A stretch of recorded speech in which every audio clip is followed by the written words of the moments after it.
Profesor, Spanish for teacher.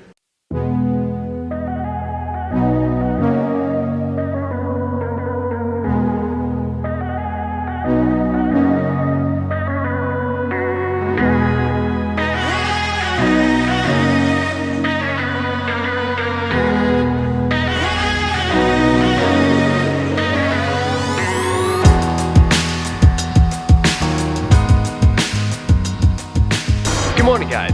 Welcome to another beautiful day here in Chile. Off to school right now, but how about that earthquake last night? Did anyone else feel that? It was maybe a half an hour away from our house, south, and it registered a 5.1. I woke up, it was at 12:05 in the morning, and it was strong. It was real strong, and the noise, it was something. It was something. Anyways, off to school. All right. So, the school day is all done, and I am absolutely exhausted. But I wanted to talk about a question that came up on the channel, and it's come up a few times. Yesterday it came up again though, so I figured, well, let's just make a video on it and answer this question. And it's from Daniel Costa, or Daniel Costa. And it says, fantastic content as usual, recently graduated teacher from Australia, who is really interested in doing something similar as yourself. Any tips for someone like me? I've been studying Spanish for some time now, and my partner is of Chilean descent who has a lot of family there. How long did it take you before being comfortable-ish in Spanish to the extent of teaching English and getting kids on board? Also, what things could I do over here to prepare for being able to teach English as a second language? If any recommendations, thanks. It's a tough question to answer, but let's get to it.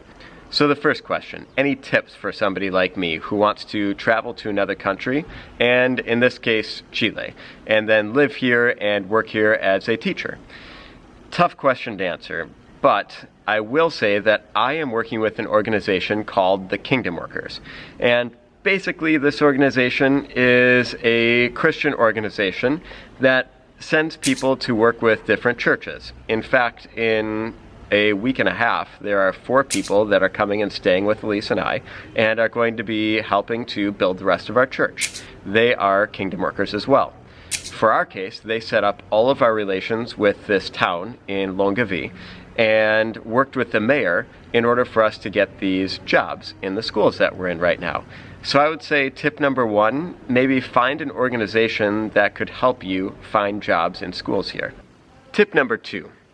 Now, I know that you said that you were studying Spanish, but I've gotten this comment from multiple people before, and I would say definitely you have to know your Spanish before you want to be in a classroom by yourself. For me, we are teachers, and I have my degree in teaching, but also we are assistants. And so I have a lead teacher who is from Chile to help and organize the classroom and do the discipline in the classroom. And so I just get to be up front and teach English, which is perfect with me. When talking about how long did it take for you to be comfortable with your Spanish here, I would say you're going to need a little bit of time. Chilean Spanish is very, very, very fast, and there are a lot of words that are not technically Spanish, they're Chilean words. So I would recommend getting this book. It's called How to Survive the Chilean Jungle. Fantastic book, actually written by an Australian. But it gives you an idea of all the different words that they use here, and especially when you're in a classroom, you're gonna wanna know those words that students are saying, because sometimes they're not all that great. But that might be something for you to do.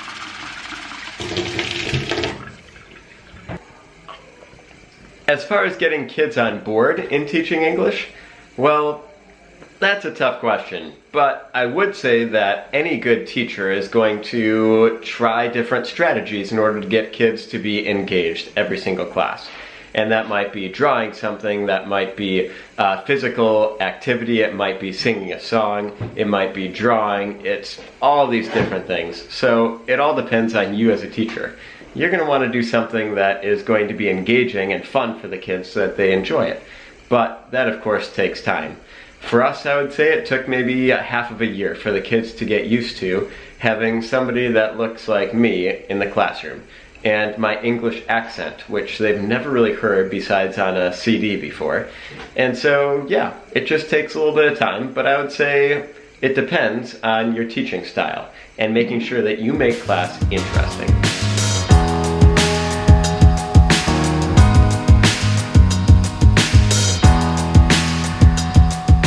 So naturally, the next question is, if I haven't left my country that I'm in right now, what can I do to prepare myself for coming to Chile? Besides the language and maybe getting in contact with an organization that can help me, what else can I do?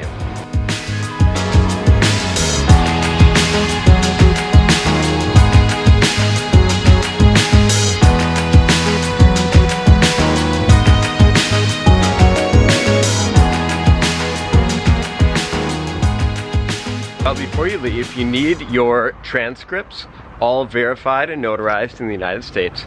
You need your diploma all verified and notarized in the United States. And you're also going to need, well, any document that you could possibly think of that could help you. For instance, we needed our marriage certificate to get our carnet, our residency here, because, well, you need it. And also because the last names here are so much different. For instance, for me, I have 3 names, but here you have 4 names because you take your mom and your dad's last name. In the United States, you just take your dad's last name, and then when you get married, you take the husband's last name. Kind of a cool thing, but also kind of a weird thing.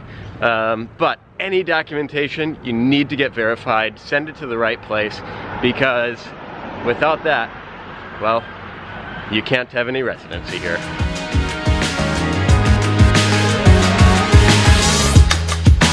Two other things. One, if you have a teacher's license from another country, or if you have a diploma for another country, you need to get it verified here.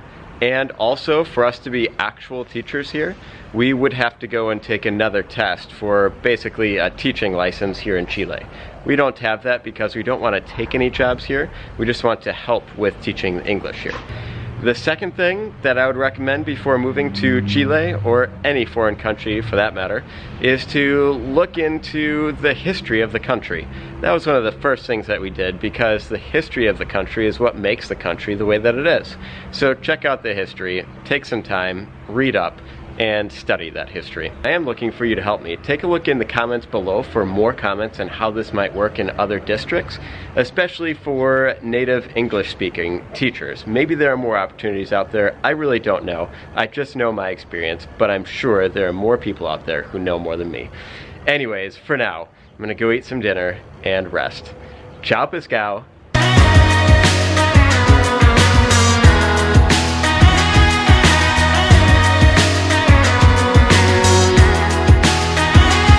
In other news, our little dog Pudu has bronchitis. Poor Pudu.